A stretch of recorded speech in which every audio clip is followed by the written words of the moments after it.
As above, so below, as within, as without. Welcome to Wheel of Ezekiel Astrology Podcast, episode 17. I am your host, Ezekiel La Rosa.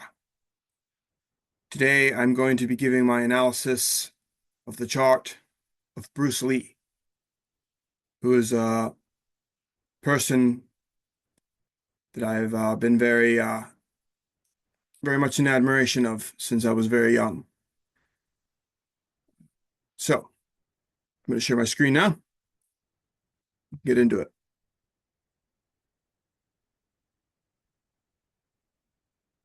Right. So Bruce Lee, born on the 27th of November of 1940, 7:12 a.m.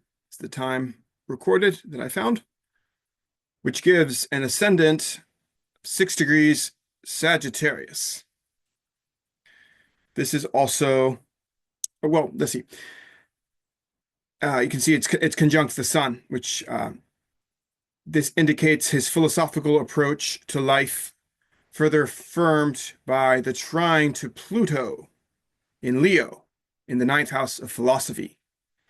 Having the angles of the chart in mutable signs speaks to the changeability and adaptability he was known for, especially in fighting style, depending on his opponents. No, that's the Jeet Kune Do is what he called it. It's his own uh, style of fighting, which was essentially taking different techniques from various traditions that he studied and merging it all into one new discipline that you essentially would just take, or whoever, not, I mean, himself and people he taught to. There wasn't a specific formula for how to do it. The idea is you just adapt according to what your opponent is like and change your fighting style according to that. So yeah, very mutable in his whole expression. Right. So it's conjunct the sun, as I already said earlier, at 5 degrees Sagittarius, which indicates prominent visibility. Both the ascendant and the sun are symbolic of visibility.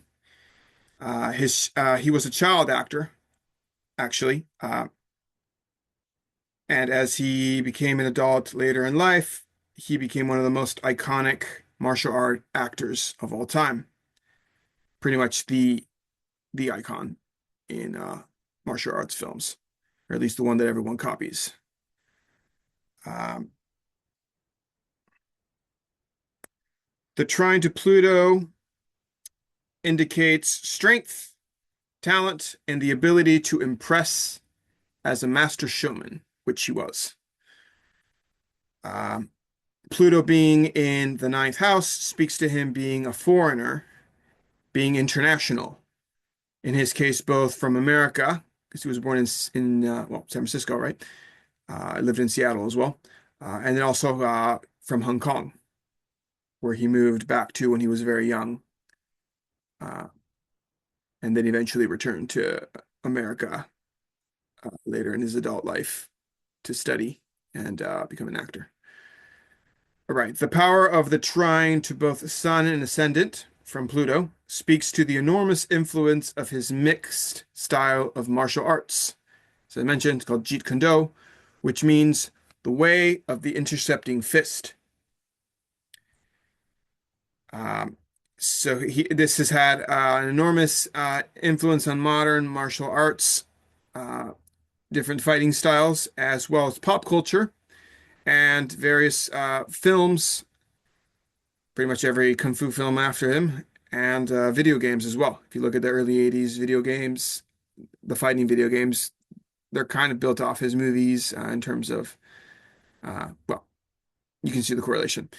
Anyway, the sextile then of Rahu here in the 11th house at 7 degrees Libra to the ascendant is an indicator of fame, being that the 11th house deals with groups of people, the public, um, and allies.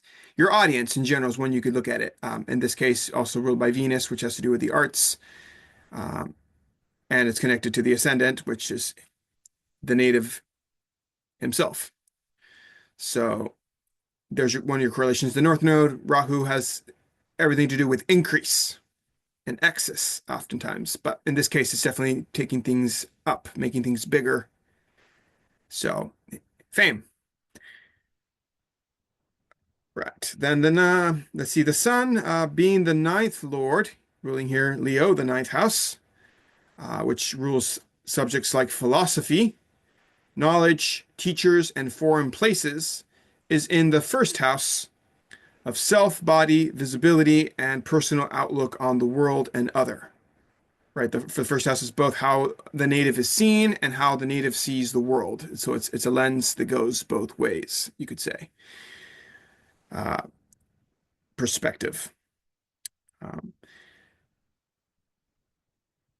in his notebooks, Lee cites and comments on different passages from philosophers such as Plato, David Hume, Rene Descartes, Thomas Aquinas from the West, and then from the Eastern philosophers, he cites people like Lao Tzu, Chuang Tzu, Miyamoto Musashi, as well as Alan Watts, that though being a Westerner, an Englishman, served essentially as a bridge and translator because he studied Hinduism and Buddhism uh, on such a deep level, he was able to break it down and translate it to the Western mind. So, yeah, he definitely really liked Western and Eastern philosophy, as well as also the philosophy of Indian mystic Jiddu Krishnamurti, who's another person he admired. He was also a poet. His poetry expresses a lot of dark moods and themes, a lot of paradox, a very yin and yang, which is exemplified by Pluto in the ninth house of publishing and writing. So even if he didn't publish his poetry, it's still writing. It's still, that kind of expression with that Plutonian element to it. Next, I want to look at Jupiter in the sixth house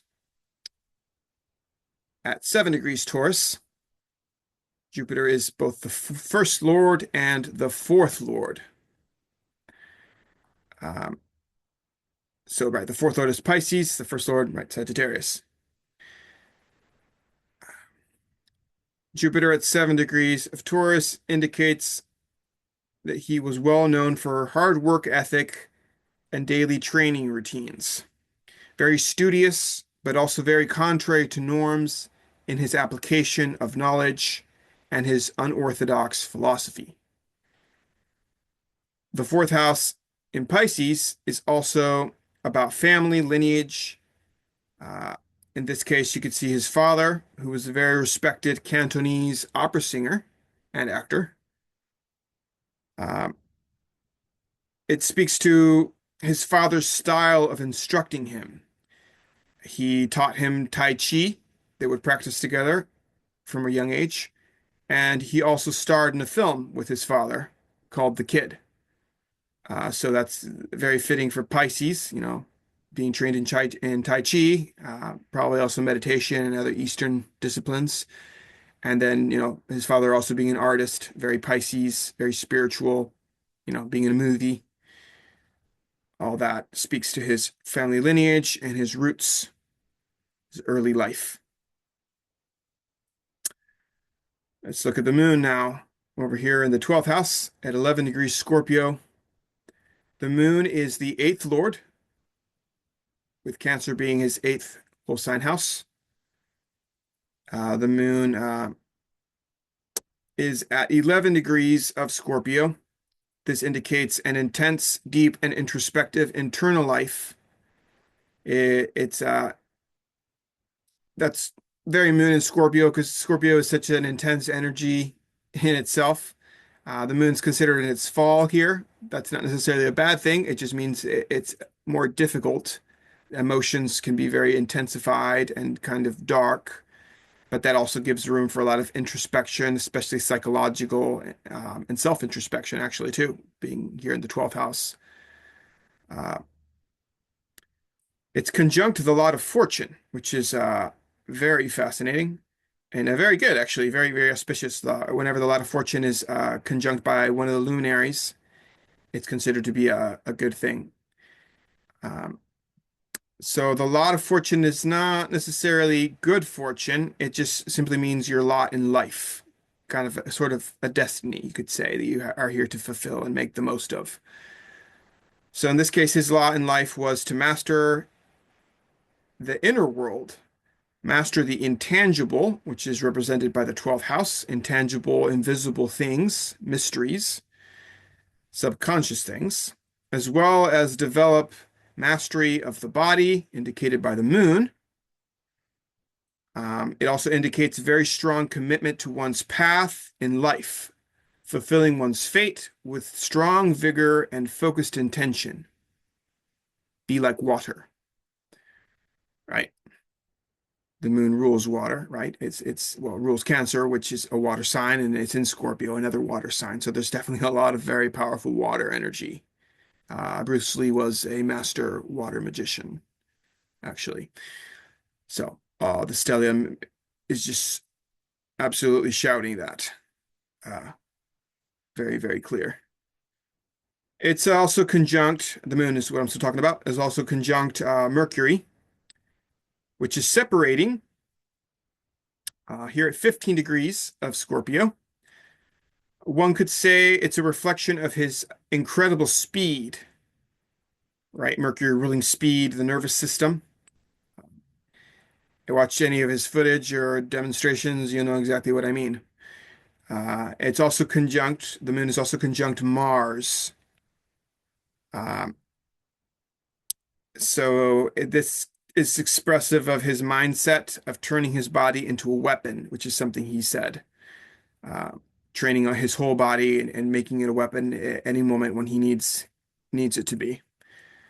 Uh, so all three of these essentially combined are speaking to that. The Mars being the fighting, uh, the aggressiveness, right? The moon is the body, and the Mercury is the speed with which the body moves. And in order to move at that speed, your intellect has to be very sharp. Your reflexes have to be just instantaneous. Like you think it, and it's already ahead of you. It's almost like his movements were like ahead of his body, being in the 12th house. That's something I just thought of. It could be, he was that's why he was so fast because he already subconsciously was already moving before his body actually responded. So he already had the next move panned out. I mean, it's kind of hard to explain or talk about this because it's the 12th house is things that are invisible and intangible, but all very fascinating. I think it's more readily understood just watching his footage and just pondering the significance of the 12th house and just putting all the symbolism together. Really just observing it really is the only way. Me speaking about it isn't necessarily the clearest way to convey it. I think it's much better understood by seeing it firsthand, or well, as firsthand as you can with footage. All right.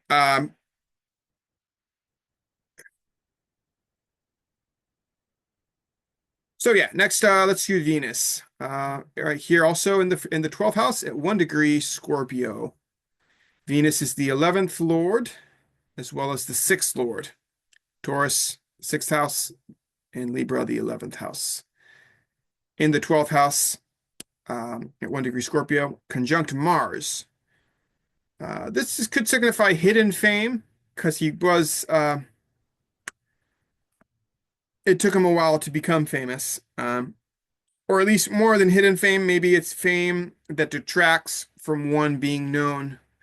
So basically, it's fame that kind of for being known for an art form that is aggressive, masculine, but yet feminine in flow and elegance and style. Um, Also defiant to rigid tradition of what a martial artist and actor should be, which is further indicated by Saturn in the 6th house here, retrograde, indicating being counter-normative, creating one's own unique routine, training, and fighting style. Venus conjunct Mars in Scorpio implies very strong passion, sexual energy, and creative energy in general. Being very generative, a union of the masculine and feminine within, uh, all very well expressed in the mystical 12th house. So essentially, it's the alchemical work that he was undergoing his entire life of marrying the masculine and feminine within himself in this subconscious 12th house spiritual place. So doing the great work, which is kind of a 12th house thing, you could say. It's not tangible. It's nothing physical you can grasp. It's really mental and subconscious. So I think that's very fitting there. The Mars Venus conjunction in Scorpio of all signs. Uh, it's also expressive of passion. Like I said, Mars in Scorpio, the sign of its rulership. The desire for things that are intangible. That's Mars. That's Venus in the 12th house. More non-physical things, invisible, hidden things, which speaks to a knowledge and authentic expression. So things he cared about more. His desires were more tuned more than physical things, material things, or accomplishments in that sense. It was more his drive was more for knowledge, spiritual knowledge, philosophical knowledge, and unlocking things, comprehending deep mysteries. Um, okay, next, let's look at Saturn, which we've kind of touched on because, as you read the chart, one planet will connect to the other, but to do more specific touch now on Saturn here.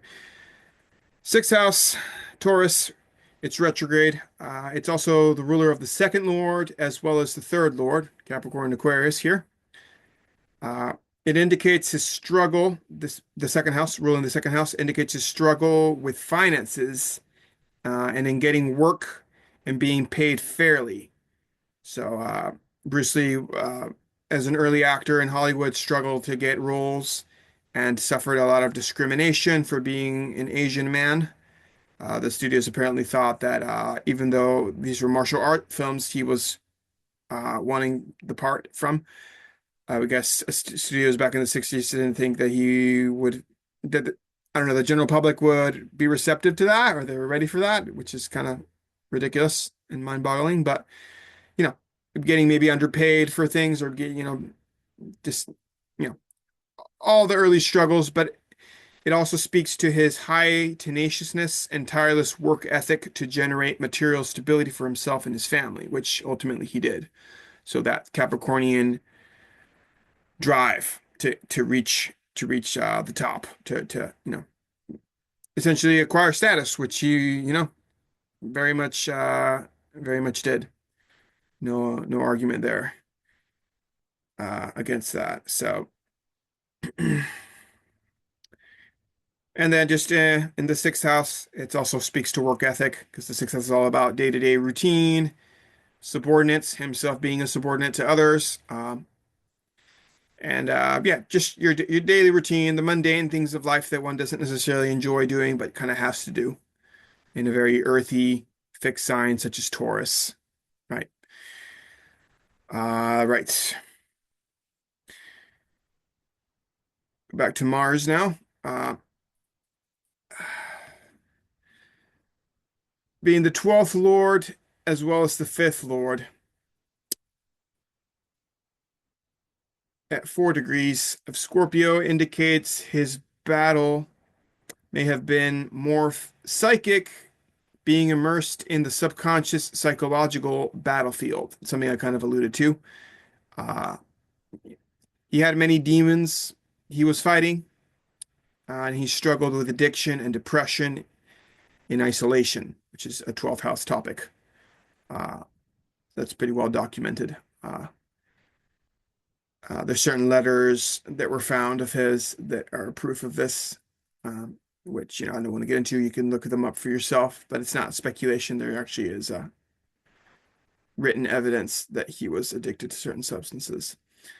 The fifth house with K2 speaks to creativity and cultivating remembrance from past experience in the art of war in Aries from previous lifetimes, perhaps.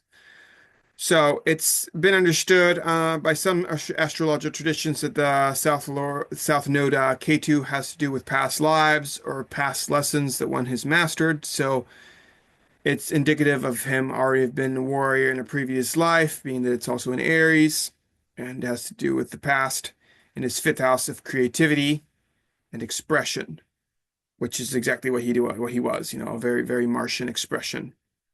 Uh, very, very I am, very, very much of as an individual standing out from everyone else, being very unique and a pioneer. He was a pioneer in the martial arts and in cinema in his specific genre. Right. Going back, staying in the 12th house here with Mercury.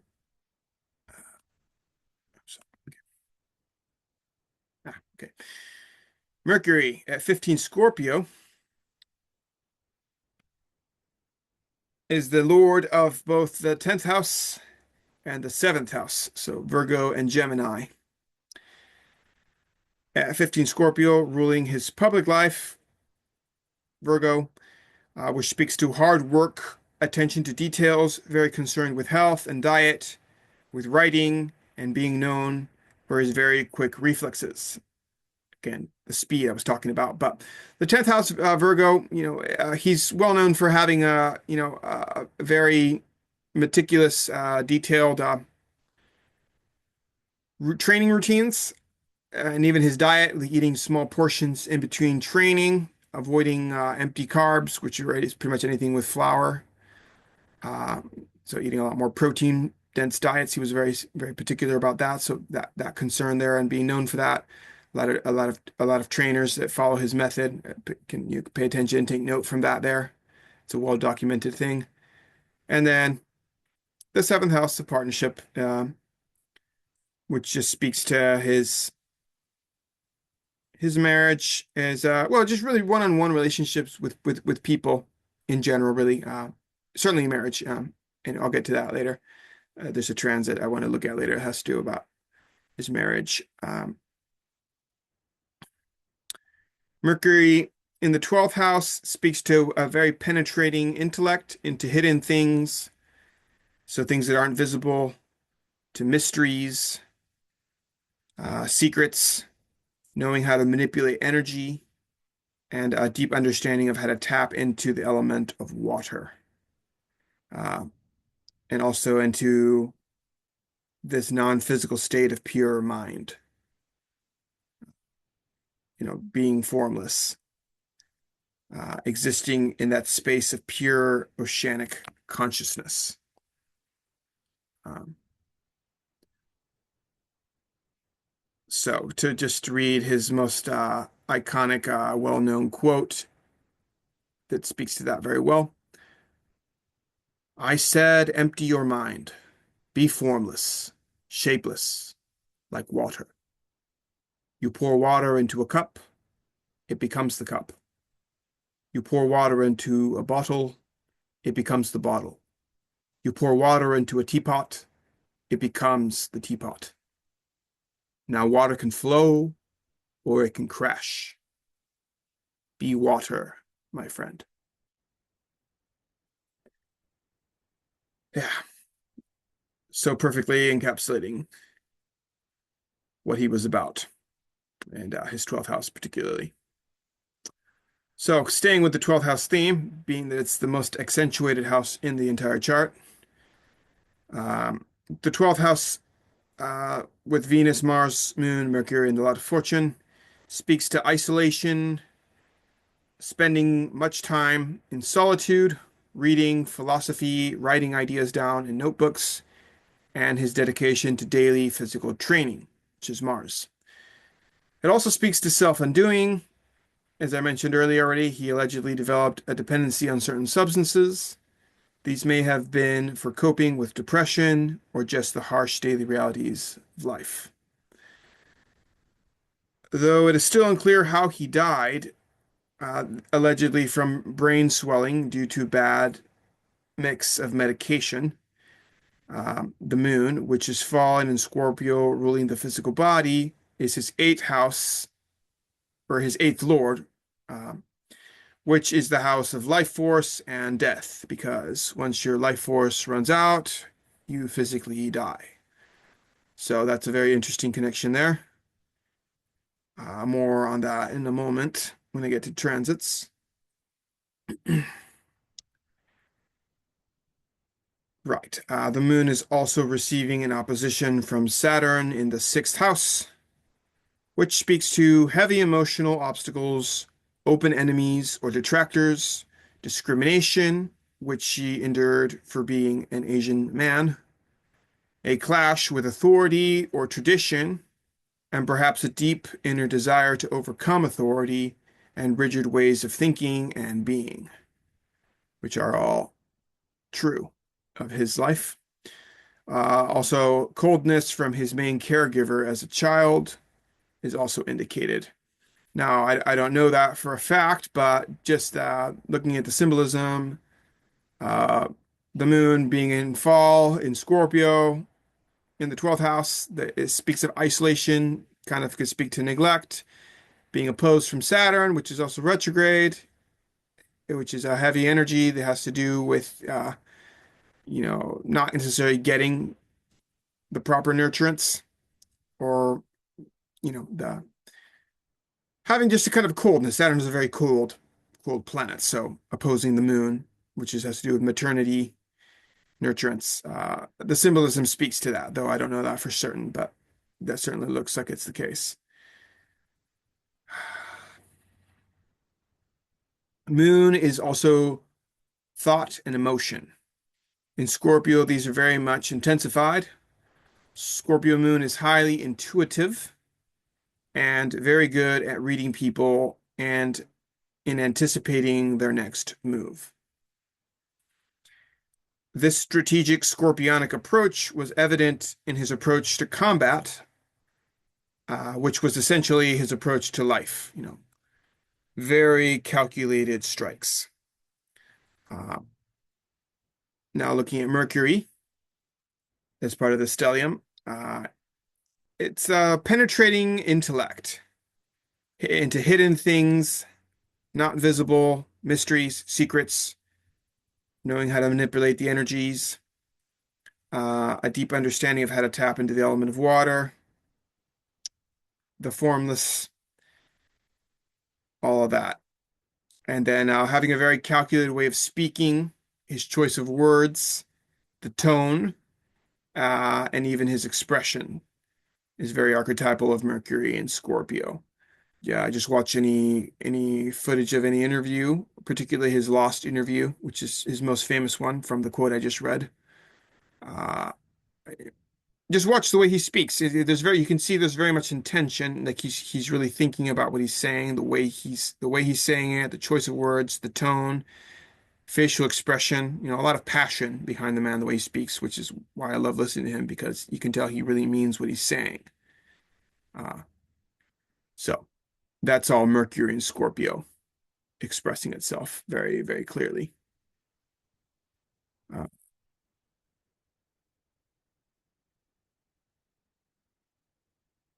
so I want to explore a technique here that I recently learned and I'm wanting to apply more. It's the it has to do with using the lot of fortune to read certain transits. So essentially, you can take this lot of fortune here and cast it as the ascendant point, which would mean we pretty much would turn the chart so as that Scorpio becomes the first whole sign house, and then this 12-degree Scorpio becomes the ascendant. And then from there, you count.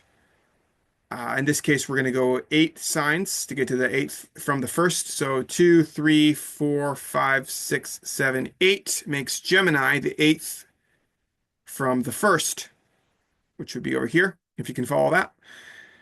Um, so for this, the eighth house being the house of death and endings,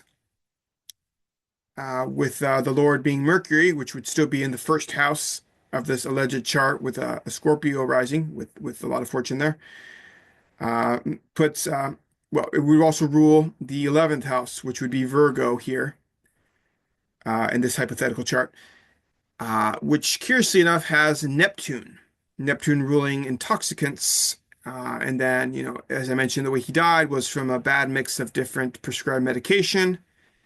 Uh, while he was working on a film, he was taking a nap, as my understanding of the account of his death, at an associate's house. Uh, I think it was an actress, another cast member, from which he never woke up. So, while discussing making a film, that's kind of an 11th house topic, and then dying from overdose of certain medication. Mercury ruling both the 11th and the 8th from the first. Is how I'm putting that together. I hope that made sense. That's another way of reading different events and teasing out other things in the chart. Because the ancients that in Hellenistic astrology really, really valued the lot of fortune, and they saw it essentially as a second ascendant. Essentially, you could use it as a second ascendant to read different things. So that's what I found for it. That's really interesting. I think. You could play around with this, see what other things you can tease out from the chart, or any other charts. So, I mean, do use that technique in your own chart if you like. There's a lot of interesting insights you can find. But anyway, lastly, I want to look at notable transits. So the first one is the day of his marriage, which was August 17th of 1964 to Linda Claire Emery. Mercury, the ruler of the seventh house of partnership, was transiting his 10th house, Virgo, of the public life, social status, and was separating from a conjunction to Pluto that was transiting early Virgo. Uh, so that has to do with the change of status, right? Going from being single to being married. So that kind of transformative process with Pluto there. Also, there was a conjunction that day between Venus and Mars, which he has natally also, curiously, in his own chart, though it's in Scorpio. This particular conjunction was in Cancer, the sign of home and family, in his eighth house of shared resources, life force, and generative energy. So the idea of starting a family, the day you get married, right, you're essentially starting a family, sharing resources, and then of course there's the whole topic of sexuality and generating children, from which they had two. Uh, so that all speaks very, very accurately, I feel, to what was going on in his life that day. The next transit I want to look at is March 22nd of 1972, which is the date of the release of Fist of Fury, which was his first box office breaking film that kind of launched him into fame, you could say. That day, transiting Neptune was exactly conjunct his sun uh, at 5 degrees Sagittarius, also the ascendant. So how perfect is that? Neptune, the planet of imagination, pretty much ruling all things cinema, you could say. And essentially, it's also how he's seen, be seen as this very surreal character, it's unreal the way the footage captured it, his fighting scenes. And I mean, if you're a Bruce Lee fan, you know exactly what I mean. Just, watching his films, it was very, very groundbreaking. Um, and so, right. Also that day, the sun was transiting his fifth house of creativity in Aries, which is the fighter archetype, right? At 2 degrees, which is also then trine to Neptune that was transiting the first house. So how fitting is that? Uh, the sun is also opposed transiting Pluto at 0 degrees of Libra in his 11th house, which is indicative of massive fame because the 11th house is also the audience. And the Lord of the 11th is Venus, which is at 10 degrees, separating from a conjunction to Mars in Taurus, in the sixth house of work, self-discipline, and routine, also obstacles. So once again, Mars and Venus are conjunct. There's a lot of repetitive patterns, as you see. Two of his very important transits in his life, both when he was married and the day his first really big film came out. That same conjunction that he has natally was also in effect, well, in different signs, but it's interesting. It's still the same two planets conjunct in both of these instances. Uh, and then lastly, I want to look at July 26th of 1973, release of Enter the Dragon, which was considered one of the greatest martial art films of all time.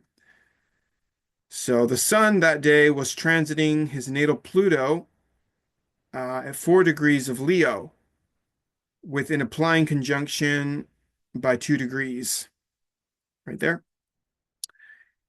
Uh, so this is the ninth house. Leo is the sign of the actor, the ninth house making him an international superstar. So the ninth house also has to do with international things, travel, foreign things. So he's kind of like a foreigner, superstar, Leo, with Pluto being, making it all the bigger, blowing it up to enormous proportions. So, right. That day also, Neptune is at 4 degrees Sagittarius conjunct the Sun and Ascendant. So look at that for the another second film. He's got Neptune on the Ascendant, just like the first film. That surreal, visible uh, persona that he exemplified in his films, particularly this one that was so iconic.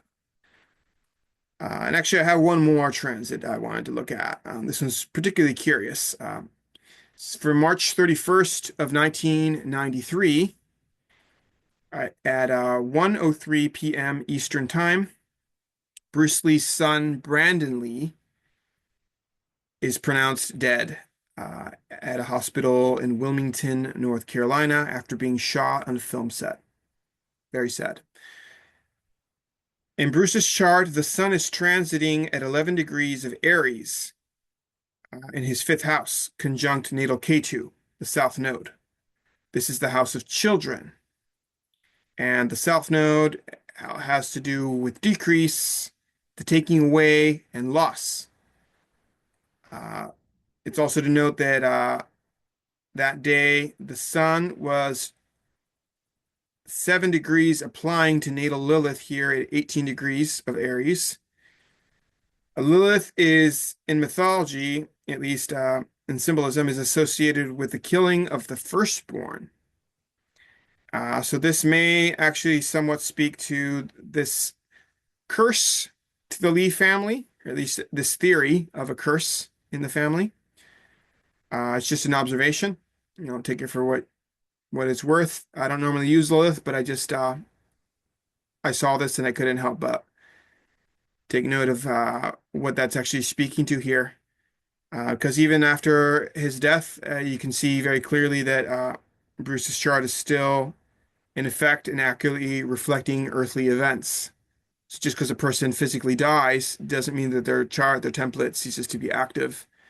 You can still track transits, in this case, that affect other people. So in this case, with his son dying on that day, you can't really make that up. That this is exactly what was going on in the sky, and that's how it matches up with with Bruce Lee's natal template.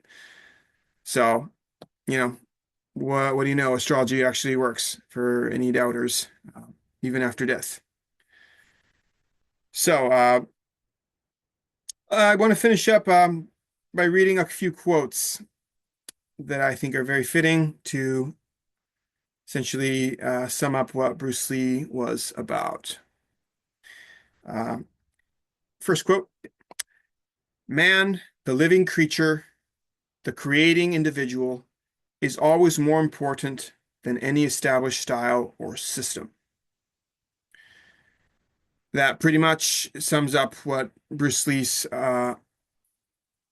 main drive was in terms of breaking with rigid forms and traditions, as you saw them as inhibiting and essentially stifling progress. So all these things I've looked at, I think you can see how it all speaks to that very, very clearly. Um, next, next quote is, "Man, he is constantly growing, and when he is bound by set pattern of ideas, or way of doing things, that's when he stops growing. Pretty much exactly what I just said. Time and time again, you see this in his chart. He was very opposed to rigid forms and patterns. All about free expression and flow. Uh, take what is useful, discard what is not, add what is uniquely your own. And then lastly, the art of sorry, the art of Jeet Kune Do is simply to simplify. Bruce Lee. Uh, so with that, I'm going to conclude my analysis of Bruce Lee. I hope you found that as fascinating as I did. Definitely one could continue to study it all the more. There's always things to tease out. Let me know what you thought about it. Any other insights you may have. And well, with that, do consider sharing this episode with anyone else that you think could potentially find it of interest, even people that aren't necessarily into astrology, but maybe just Bruce Lee fans that would find this of interest.